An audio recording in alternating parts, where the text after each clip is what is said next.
Hello, everybody, and welcome to Grimwit with Dimwits. I'm T. And I'm Blondie. And how are you doing this week, Blondie? I'm doing good. Having to put warm clothes on now. Don't you love it? I freaking love it. No, I love summer. Yeah, we're opposites even in seasons because this is definitely my jam. We know. So how are things going with you?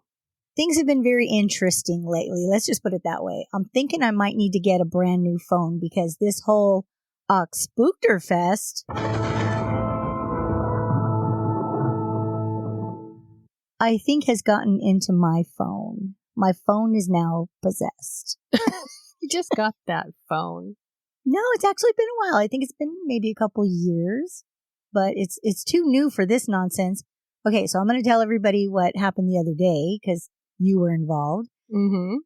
I was at work, minding my own business, have my phone in my pocket sometimes, and I did that day. And I get out of work, and as I'm walking in the elevator, I can hear something somewhere. I'm the only one in the elevator. And I'm like, I don't know what's happening right now. But then I hear your voice, and I pull my phone out of my pocket, and I look, and we're FaceTiming. Sort of. Sort of. I don't know it. You were FaceTiming with my other face. And I'm like very confused, and I don't even remember. Did I say hello or? First thing you said is, did I FaceTime you? Yes, that's right. And you were like, yeah, and whatever you said. It took you forever to answer. Well, yeah, because I didn't know I had done it. And so, we're kind of giggling about that. And I'm just like, wow, that's weird. Like, how did I FaceTime you? Butt dial is one thing, but face dial? I don't know how that happens. Okay. That's a whole new level. So anyway, so we hang up, we get ourselves a little giggle. And then I find out later that I had also texted you and sent you a link. And you can say what the link was about because I still don't know. I have no idea. Oh, that's right. It was like a Zoom link, something that I don't even really know how to do. So it was a Zoom link to you. We couldn't make any sense out of it, but a link requires a couple steps, doesn't it? Mm-hmm. Yeah. So I didn't do that. Then I get a phone call from a family member about 20 minutes later, and I answered, and I'm like, hey, how you doing? They're like, I'm doing fine. How are you doing? And I'm like, doing great. And I'm like, I'm pausing. And she's pausing. I'm like, so what's going on? She's like, nothing. Okay. Then I'm like, what are we doing right now? And she's like, you called me. I'm like, what? She goes, yeah, you called me a little bit ago and I'm calling you back. I said, okay. So I checked my recents. I not only called her, I also butt dialed my supervisor. Yeah, that really happened. And I'm like, no. And another friend. So I called 4 people on a butt dial, did a FaceTime, did a butt FaceTime, sent a link on a text. And then my WhatsApp that I never even use notified me that I was part of a community. I opened my WhatsApp. It tells me I'm part of a community where the name makes no sense. I open it up. I have no idea. I try to exit out as it gives me an option. It tells me I can't exit out because I'm the owner of this new community. So, so now I have to deactivate. I mean, there's all these steps, so I'm assuming there's steps to make this thing happen, which I did with my butt. And then I get out of there and I look, and there's another community that I've created called General. So I had to do the same thing with that. So I created 2 communities in WhatsApp as well as all these other butt and butt face dials. I don't know what my cheeks were up to that day, but... Is there some point where you say, and then I woke up? No, there's no point where I say, and then I woke up. And if they're this active behind my back, literally, why aren't they doing anything for the good? I don't understand. Why aren't they lifting and plumping? Yeah. I mean, why don't they have a job then? If you guys are this good at stuff, why don't you get a freaking job and help a sister out, right? What is my butt doing back there? That's what I want to know. Causing mayhem. Causing mayhem and creating communities. So I'm like, I'm scared. I'm scared of what my phone might do next. So I'm not keeping it in my pocket anymore. I've literally been treating it like it has COVID. I'm like, I don't want to touch it. It's probably mad it was in your pocket. I don't know. Can't figure it out. It just really kind of freaked me out. I really feel like I don't trust my phone anymore. So anyway, that was my week. Sounds like a doozy. So what are we going to be doing this week for our wonderful Oxbookterfest?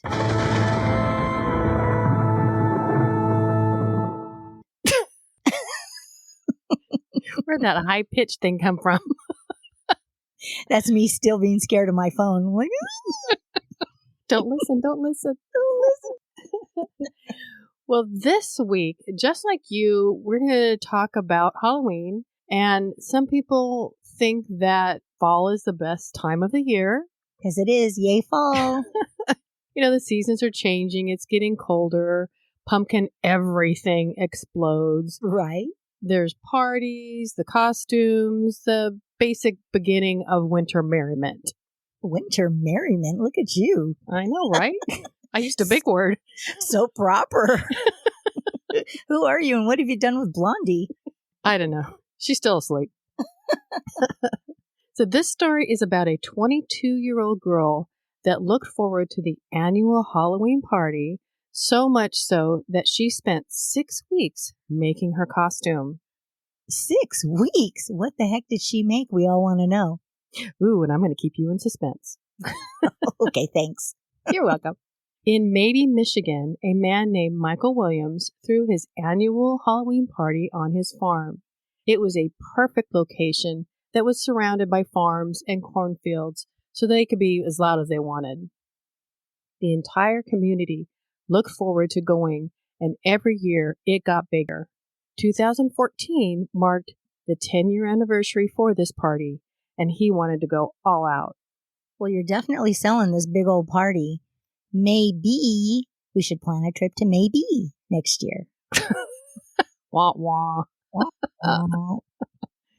Williams took the week off work before the party to get ready. He had tents, porta potties, food trucks, fire dancers, and of course, alcohol. There were always live bands, usually heavy metal, including his band that played thrash metal. He said they are fast and really aggressive, screaming type stuff. That kind of music really gets the crowd going with high energy. It's fun and exciting and a little dangerous. I don't know about you. I love rock, but never got into any type of metal. Every time I see a mosh pit, with metal playing, it always seems like mostly guys that are running around crazy, jumping and bumping into each other. Now that I think about it, I do have a female friend that's into metal. And the one time I saw her play it super loud, she was really mad. You know this friend. Am I that friend? No, you're not that friend. Okay, I was going to say, I listen to it full blast all the time. I love classic rock, and I really do take it all the way up in my car. And my favorite band of all time is Led Zeppelin, because there's just nobody else out there like them. Well, of course. Right? Just one of a kind. But even though they had some ballads, they were still considered to be a metal band too. So, that kind of goes all over the map with what's metal and what's not. But for sure, metal bands, I like Metallica. I like some Black Sabbath, but mainly when they had Ozzy on board. Ozzy's the best. And I even like Van Halen, and they're considered a metal band as well. Really? I didn't know that. Yeah, they seem a bit more conservative than you would think a metal band would be, but yeah, they are. I guess they're not thrash metal. No, I think thrash metal might just be exactly what it sounds like. Screaming and being fast and aggressive. As Williams is preparing for his blowout party on October 25th, so is everyone else, including Chelsea Bruck. Chelsea was born and raised in the tiny rural community of Maybee, Michigan, and was the youngest of 5. Her family was very close-knit. They talked to each other multiple times a day and had dinner together on a regular basis. When Chelsea graduated high school, she continued to live with her parents and got a job at a local restaurant to save for college. She planned on attending the local college and getting a degree in culinary arts. She was described as always happy, a super nice person, family-oriented, and with her small-town upbringing, she was described as an average, all-American girl. She was never in trouble, didn't do drugs, but did go to the occasional party with her friends to have fun. Hey, everyone needs to have fun in their life, so good for her. Yeah. Who doesn't love fun? Right? Fun is fun. And you were a doofus. Yes, I am. 22-year-old Chelsea was so excited about the Halloween party that she had spent the 6 weeks sewing each leaf onto her Poison Ivy costume. Remember Poison Ivy was played by Uma Thurman in the Batman and Robin movie? Oh, yeah, I like that one. I liked her character too, even though she ended up being evil. She did. So the costume was a leotard with black stockings, a long red wig, and she also had a jug of wine that she labeled poison. She was hoping to win the best costume prize. Uma's costume was beautiful, so if it was anywhere close to that, I'm sure she would have been in the running to win. It was cute and had the same idea. Awesome. Finally, October 25th comes around, and with her year of planning, Chelsea is ready. But she almost misses the party because her ride got stuck at work. Can you imagine all that anticipation and all that work on the costume? Then you might not be able to go. Did they not have Uber back then? I don't know. It doesn't sound like it. Well, and it's a small community and it's a farm community. So it's... Yeah. She starts frantically calling and texting her friends to come and get her. One of them left the party to go get her. And when she gets to the party, it's literally packed. I bet it was. It sounds like it was awesome. This is a 10-year anniversary, so everybody look forward to it. An invitation went out on Facebook and I guess went viral. They expected about 400 people, but they estimated that 800 to 1,000 showed up. With a crowd that size and everyone being in costume, people didn't know each other. Even friends had a hard time finding each other. Williams did have security there and they were in constant contact with each other, but he didn't expect that many and struggled to keep things under control. So who sent out the invite on Facebook, not Williams? I don't know. It just said that there was one sent. Part of me thinks it might have been him because it is such a small community. It almost sounds like it was him. Well, yeah, he's got to take some responsibility then. So picture this. The music is playing at an aggressive rate. People are drinking and doing drugs. Everyone is in costumes, so their identities are concealed. Can you imagine what the vibe there was? It was described as an anything goes feeling. Sounds kind of Woodstocky, you know? Mm-hmm. But with complete strangers there, like you said, all in costume, that fun local party just turned into a real nightmare. Yeah. Chelsea had given her phone to a friend to hang on to since she didn't have any pockets in her leaf-covered leotard. And over the next couple hours, Chelsea was dancing, talking to people, and drinking from her poison bottle, having a great time. Her costume was a hit, and she is so happy. Eventually, the bands finish up and the music ends. A bonfire is lit, so everyone heads over. Okay, I'm almost embarrassed to say, but I would have never have thought to put an actual alcoholic drink in the jug. But duh. I'm obviously not a wild partier. Obviously not. As Chelsea's walking over, she isn't paying attention and walks right into a tent pole. She hits her face hard. She's stunned and her nose even bleeds a little. But as a true party goer, she shakes it off and continues walking towards the bonfire, saying, "It's not that bad."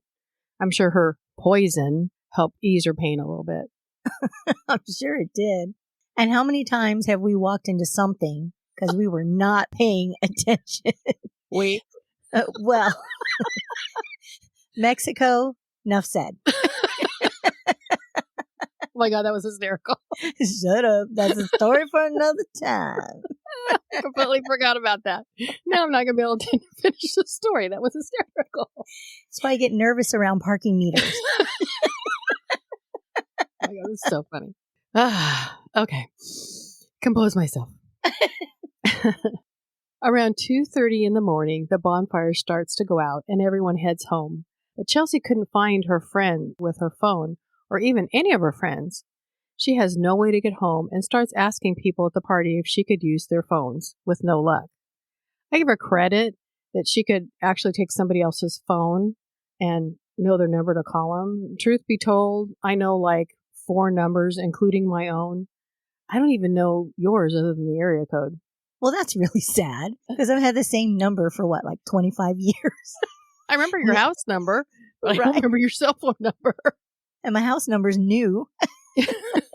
And my phone number is really easy. So, that's a reflection on you, Blondie. But as far as Chelsea, this is why you never go without having your cell phone on your person. It's there for emergencies, people. So if you make your costume, always sew in a pocket for your phone. Okay, costume police. Well, remember when yoga pants with pockets came out? All my other yoga pants are useless now. It's like, this has a pocket for the phone. Hello. And I do love when you put your phone in one pocket and your water in the other pocket. You look horrific. Okay, I'm not putting water bottles in my yoga pants. I need no more extra lumps on my body. So that's not happening. Back to Chelsea. So there was a miscommunication with Chelsea and her friends. They all thought that she had gotten a ride with someone else, which I can understand that. So around 3 a.m., she starts to walk down the gravel road back home to her family's farm. With almost everyone gone, she hoped that someone would still be leaving and stop so she could hitch a ride. Not long after she started walking, a car did approach her, and she flags it down. The following Monday morning on October 27th, Chelsea's mother called the Monroe County Sheriff's Department to report her daughter missing. Chelsea was supposed to stay at a friend's house, so her mom wasn't really concerned until early evening on Sunday. Not letting people know where she was really out of the norm for Chelsea. Every mom's worst nightmare, when your daughter doesn't check in when she's supposed to. Mm-hmm. The deputy's first stop was Michael Williams' farm, where the giant Halloween party was held, and the last time Chelsea was seen. When they got there, there were remnants of a huge bash with hundreds of people, red cups, beer bottles, and pieces of costume were strewn all over the grounds. Right away, the deputies realized that trying to find out what happened to Chelsea wasn't going to be easy. They needed to talk to the partygoers. On top of the sheer number of them, they were all in costumes, which might make it hard for anyone to even know who Chelsea was. They started by going through Facebook and talking to the people that responded to the invite or commented on the party. There was really nothing suspicious that anyone could remember. A lot of the witness accounts contradicted each other. Some said they saw her walking along the road. Others said that she had been drinking a lot. Others said she hardly been drinking at all. And some of them had been drinking a lot. I'm sure of that. And unless someone was physically with her most of the night, I think they're just creating a lot of unnecessary work for themselves by interviewing every single person. But hey, at least they're digging in. They're trying. Yeah, they are. As like with most things, rumors started to come in. People were saying that she was a human sacrifice and burned alive in a satanic ritual. The deputies even checked the bonfire and didn't find any human remains. What is wrong with people? Why would you say that? That's horrifying. It was also said that Chelsea was picked up by human sex traffickers. Apparently, Maybee is in the middle of Toledo and Detroit, and sex trafficking is big in those areas. Holy Toledo, I had no idea about that. Wow. A search was also done in the woods and fields around the Williams farm. She was nowhere to be found. The community planned a candlelight vigil, and Chelsea's family spoke to the media pleading for her safe return. 2 days later, on October 29th, a lead came in. One of the band merchandise vendors saw a man with Chelsea. A composite sketch was done of this man and released to the media, asking for any information of who this man might be. I saw the sketch. Honestly, it looked like the Where's Waldo character. Okay, well then they're never going to find him. No. He's definitely going to blend right in. Chelsea's mother also scoured the community with flyers. Once the sketch was out there, hundreds of tips came in, but none of them panned out. Chelsea literally disappeared. Halloween passed, Thanksgiving passed, Christmas passed, and the investigation remained active, but nothing new came in during that time. However, the massive amounts of publicity did continue. 5 months had gone by, and in March 2015, a few miles from where the Halloween party was, 2 men were looking for scrap metal to recycle at an abandoned industrial site. The men were moving things around and came across a green leafy costume and a wig. Not sure why they were there, they left them. But about a week later, one of the men came across a flyer that showed Chelsea in the poison ivy costume. He immediately contacted police. After gathering the costume and wigs, the deputies sent the evidence to the Michigan State Police Crime Laboratory. That's quite a big break. And really, what were the chances that these men would see the costume one week and just a week later see a missing person wearing it? That's really incredible. From what I understand, Chelsea's mother did pass out and paste up a lot of flyers everywhere. Well, it definitely paid off for her then. I mean, it's sad, but it still paid off. I agree. The leotard costume was swabbed for DNA, and they were able to determine that it was Chelsea's costume.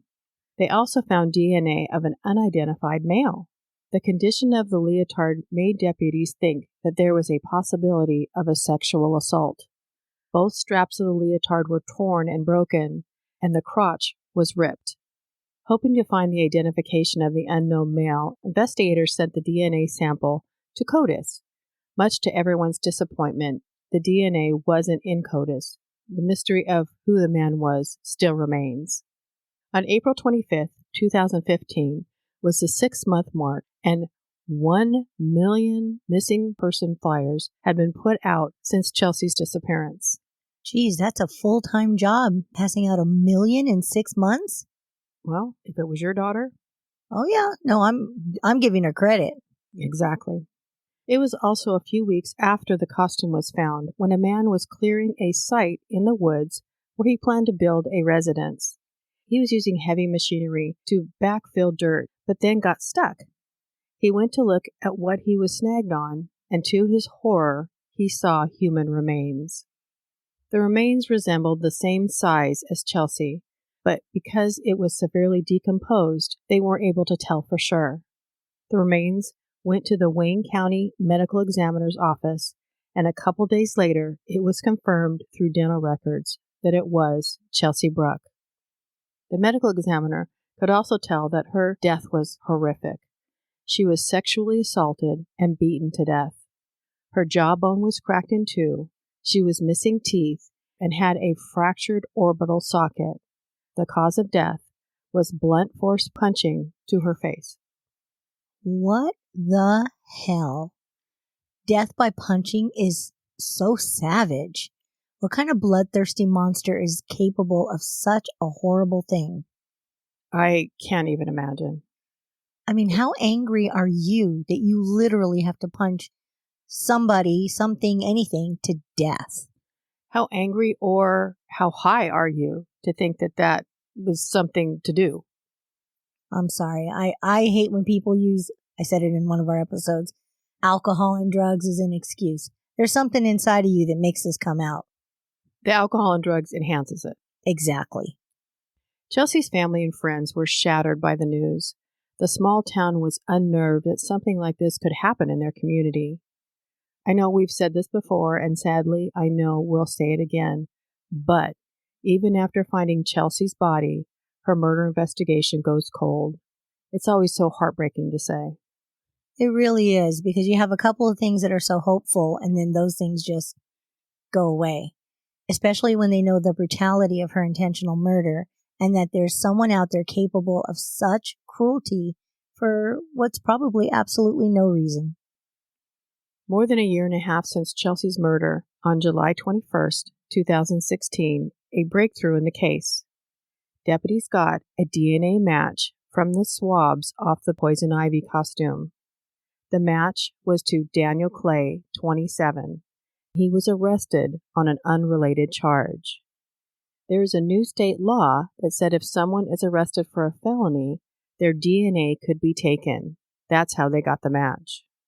Wow, I'm hoping that all states will eventually have that law, because if you're not a criminal, then you should be volunteering your DNA. I can't come up with a reason not to.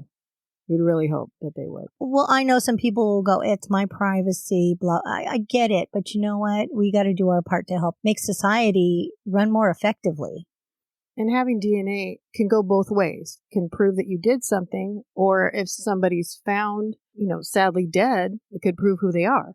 Exactly. Right. And there's too many missing people out there, and we all do have a right to privacy, but you should be in the system just to make things work more properly. And yeah, not have all these missing people and not have all these criminals that are capable of doing things over and over and over again.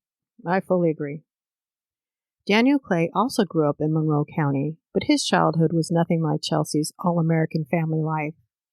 He was born in prison, and his mother put him up for adoption. I was thinking that was a good thing. Yeah, I mean, if he goes to a loving family, it is. At 5 years old, his adoptive parents get a divorce, and he ended up living with his dad. Things were good till his dad passed away when Daniel was 17 years old. He ended up in Monroe County Youth Center, which from what I can tell is like a juvie orphanage kind of situation. And I kind of wonder what happened to his mother. Yeah, me too. It sounds like she completely checked out. I mean, maybe she even remarried and started a new life or something. Who knows? But, he's 17 at this point. He's not a little kid anymore. He's nearly an adult. I moved out at 17. So at that point, life is what you make it. You can't blame anybody else after that. You're not really a kid anymore. And you did very well for yourself. There was some struggles, but I'm okay. You survived. Well, maybe I shouldn't say I'm okay. Yes, I survived. Daniel was using drugs and getting into trouble.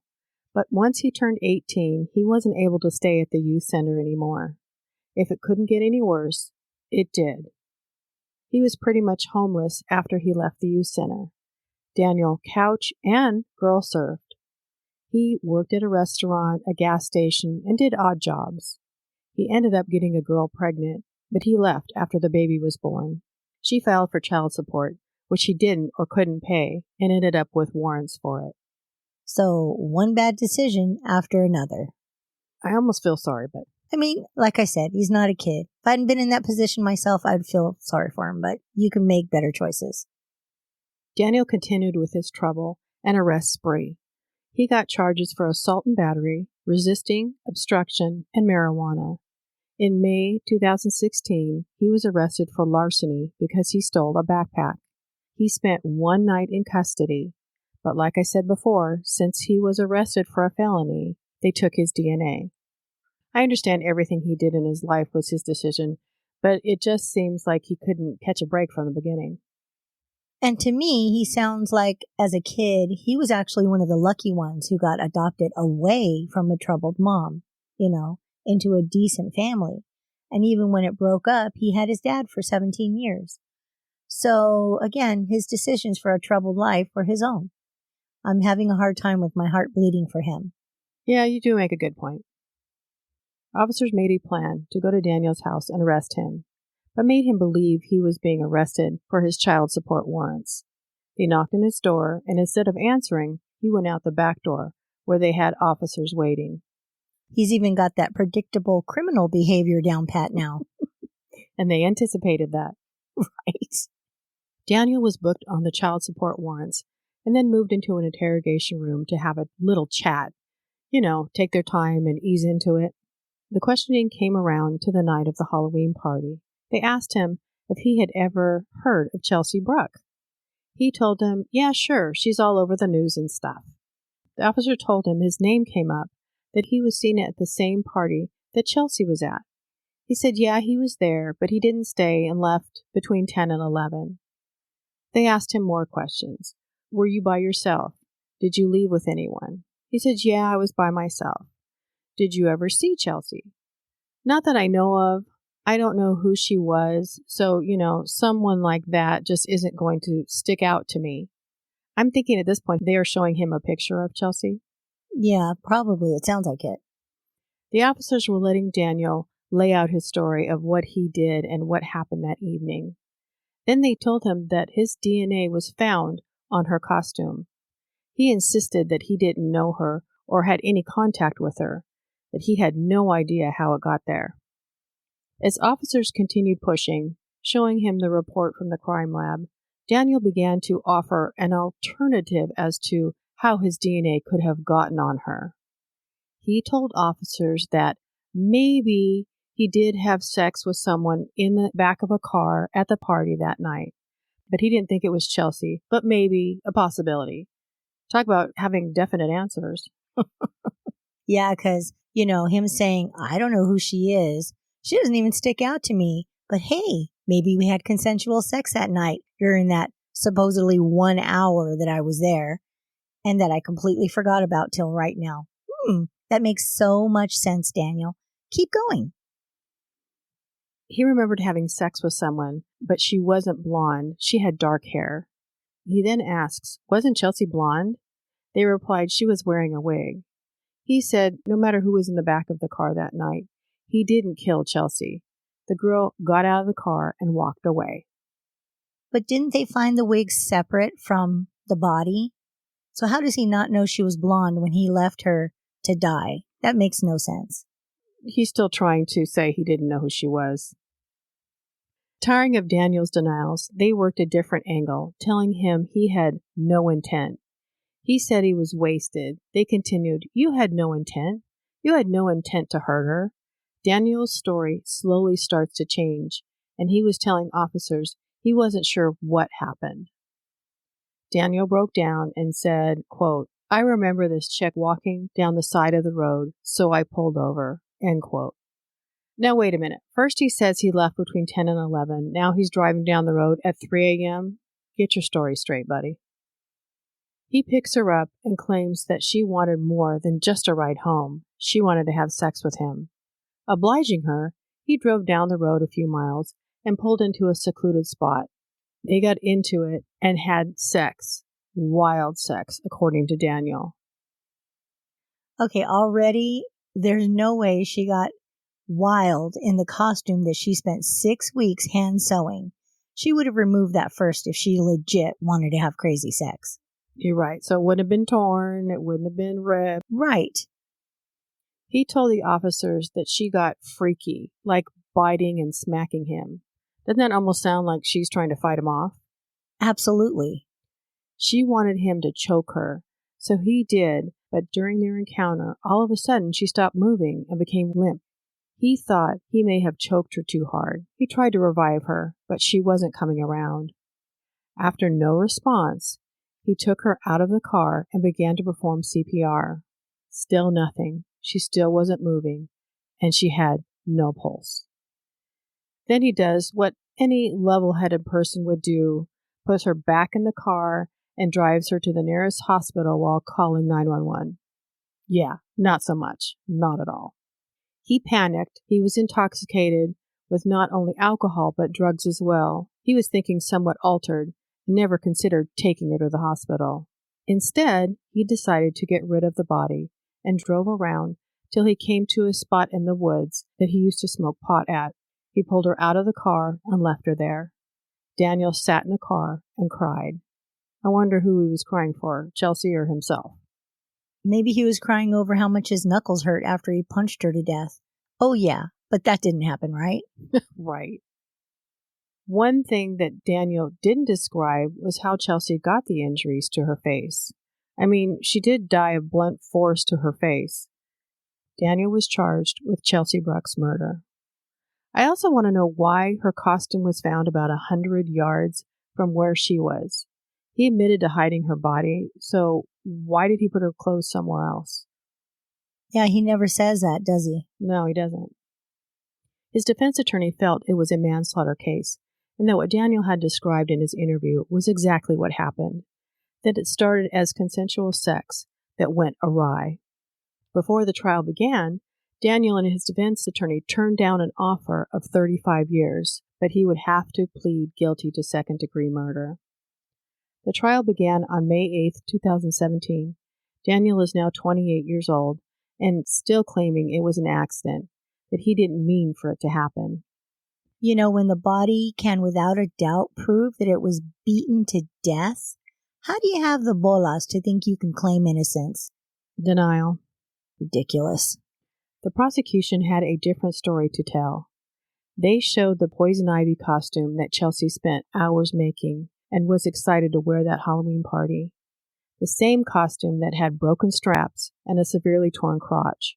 If this was consensual sex, then why was there so much damage to her costume? Why were her injuries so brutal? Chelsea was murdered during criminal sexual conduct or rape. Remember, Chelsea had missing teeth, a broken jaw with a crack in her chin, and a fractured eye socket? The medical examiner said that it was a vicious beating and not a tragic accident. And that's why I'm saying, how does this guy have the nerve to claim anything different? The body tells the entire story. I don't understand how Daniel can remember these next claims, especially after he already said he was intoxicated. But he said he only choked her for a total of 20 to 30 seconds, that she had been responding to it for 15. Have you ever just sat for 30 seconds? It's a long-ass time. Mm-hmm. Now imagine being choked for that amount of time. Well, yeah, I couldn't even imagine being choked for 30 seconds, but it definitely takes more than that for someone to die. We will find out. So Daniel is saying that she passed out or died after 15 seconds of being unconscious. Medical witnesses came in and said you have to manually strangle someone hard enough to cut off air and blood flow to the brain for another 2 minutes after they lose consciousness. It's almost like this little factoid belongs in the how-to murder book. You know, that little factoid is something that anybody who listens to true crime would know. It takes minutes for someone to be choked to death, not seconds. Mm-hmm. He apparently didn't read the book. You know, the more you're talking about Daniel, he doesn't sound like he's a very bright guy. That fact I actually fully agree with you on. There's nothing like visual aids. The prosecution took a mannequin and in front of the courtroom and jury strangled it for 2.5 minutes. This kind of blows Daniel's theory of an accident and she died after 15 seconds. It was the defense's turn.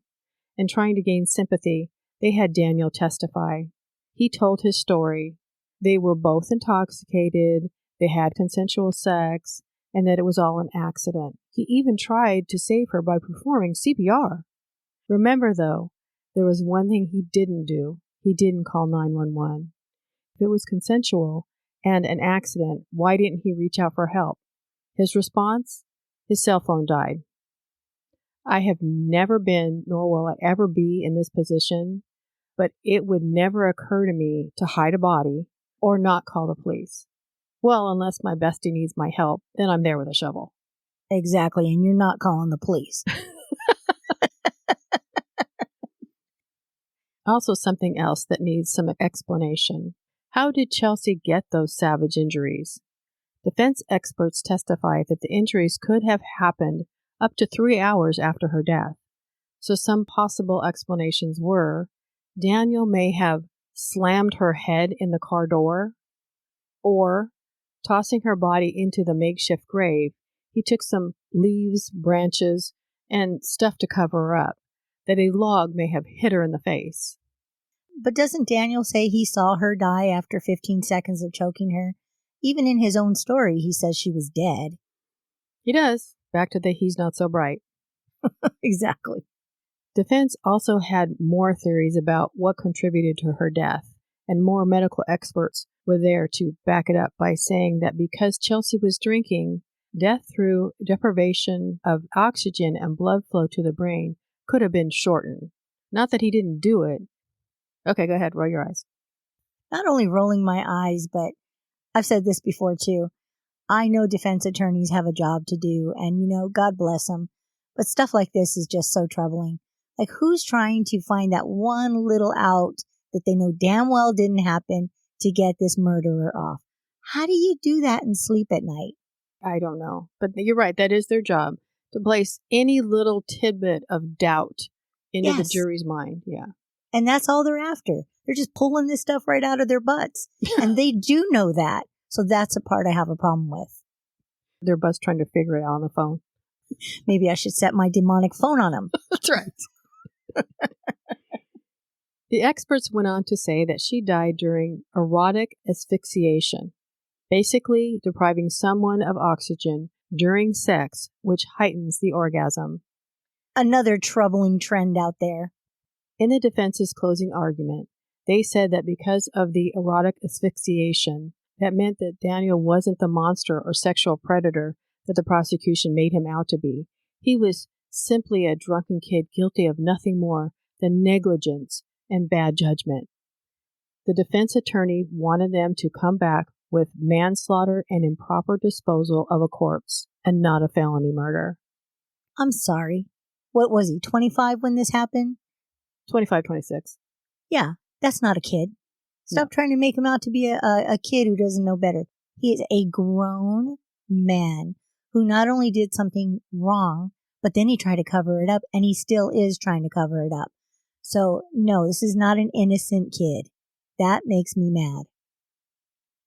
On May 16, 2017, 8 days after the trial started, the jury came back with a verdict. The jury deliberated for less than 3 hours. The ruling was felony murder and concealing the death of an individual. In Michigan, a conviction of felony murder is a mandatory life sentence without the possibility of parole. I love it. Daniel didn't react. He didn't cry, but later he called himself an effing monster. Well, look at him. Maybe he's not so stupid after all. He's realizing his actions. Daniel Clay is appealing his conviction. However, he was also convicted of a sexual assault in a case not connected to this one.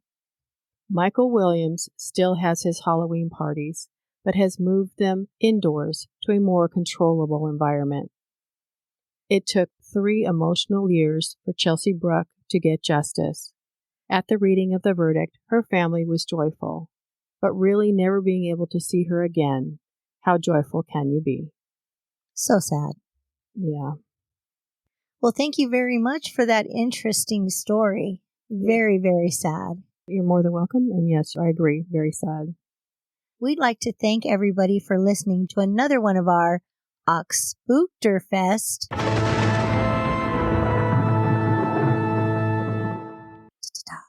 specials.